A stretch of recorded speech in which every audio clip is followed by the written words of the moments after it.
Dyslexia is trouble with everything. One of my teachers just wrote stuff on the board and said, do this. You don't even know what it means. Even now I say sometimes that I'm just no good. Schools still tend not to like even to use the D word, dyslexia. The teachers are really not well informed about dyslexia. The system has to change because there's so many out there that don't know that they have dyslexia. I really feel it's a human rights issue to leave kids, to know kids, a certain amount of kids, at least 10% are going to fail automatically at school and not do anything about it. It's nothing short of criminal. The child fails again and again and nobody explains to them. So their feeling becomes one of shame. There's shame. Many people hide it. And they feel marginalised. They are marginalised because they can't participate. Dyslexia is a very real neurobiological difficulty where brain cells don't talk to each other as well as they should be. Perhaps they're not as effective and efficient.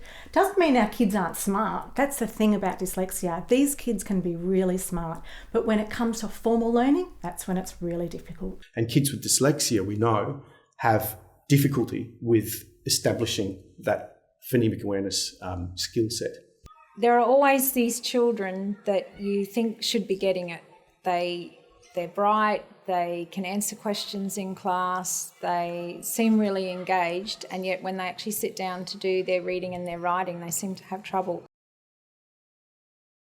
The kind of red flags you'd be looking for would be a child who'd be struggling with phonological awareness tasks, who'd be struggling with learning their letters, who might be struggling with some basic verbal memory, short-term memory type tasks. Those would be the things that you would see as the risk factors. Prep, Kinder 1, you're looking for children who are struggling to acquire the skills to go on and read. So having trouble learning the letter sounds of the letters, having trouble stringing those across to form words. Key basic skills that I think would be red flags if a child was struggling with them. Basic sounding out and simple sight word recognition. You may notice gaps in their written work and you may notice that their handwriting might be an issue. You also might notice in mathematics some concerns with regard to remembering facts or times tables or concepts such as time. I don't want to stand there and just watch kids suffer because I know how it feels. I know what they're going through. And what I think we can all do is help a child to define themselves differently.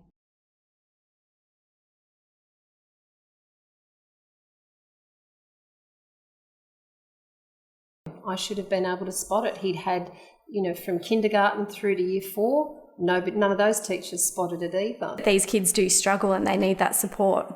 But there is this way we know to teach these kids. They don't have to suffer like they do. Just understanding. Calling it by its correct name, disability, will not only be more accurate, but will also arguably, if you meet a number of other conditions, bring you within the legislation. When they find a teacher that is willing to present that work in a different manner, they are very appreciative. I need to be explained easier. I need to be given more examples. I just need to be given more time.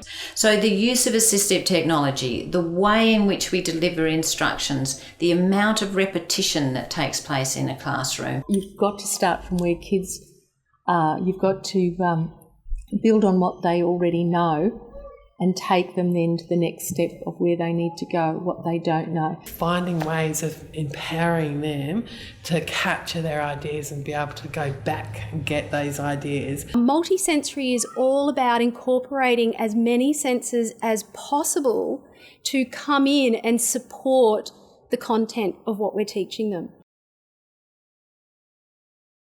This child has some characteristics that make us feel that there might be a risk, and that's early identification, and it allows early intervention. There's something like a 1 in 9 chance that they'll close the gap as they progress through school. So that's why early, no longer can we wait for kids to fail.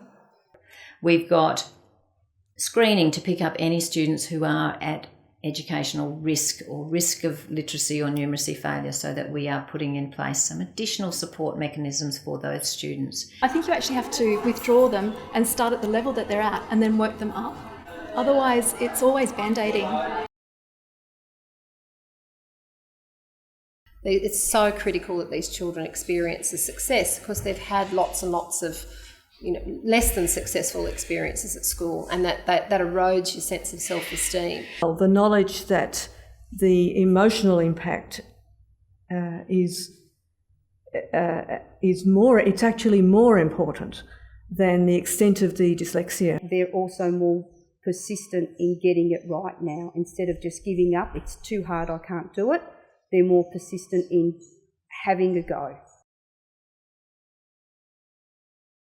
It'd be great if teachers could accept that's how I learn, and they could go towards the strategies of helping me.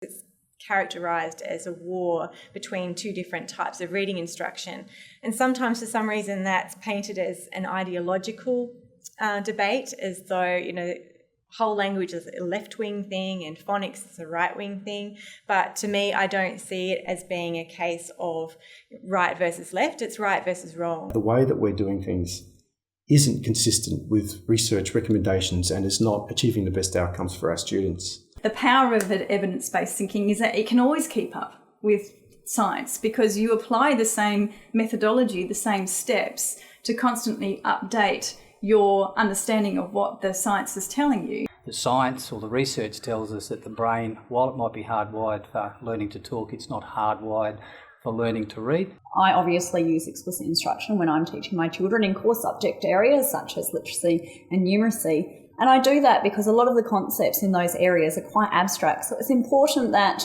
we don't leave it to chance that our children will discover for themselves these concepts. Any approach to reading has got to start at the beginning, and that's going to be with spoken language, and then you're going to see it move through phonological awareness. Then you're going to see some phonics be introduced. The more time you spend at phonological awareness, the easier it is to introduce phonics. Then you need some fluency. Then at the same time you need a vocabulary program, because once you get the kids to sound out the words or to recognise the words, they need to be able to understand them.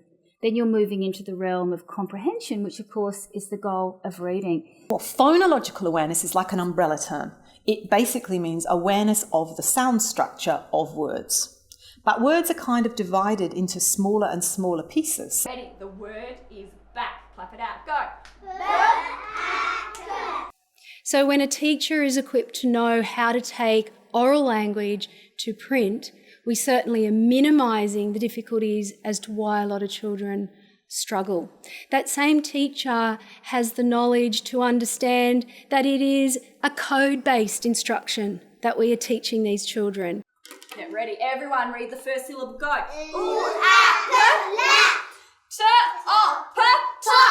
Laptop.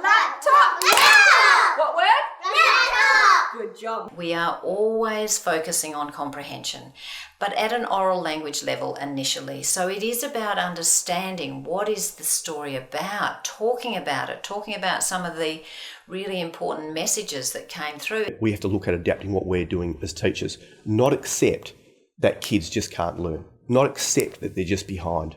An absolute belief that all children can learn and all children can be, can be good readers, can be good writers, no matter what.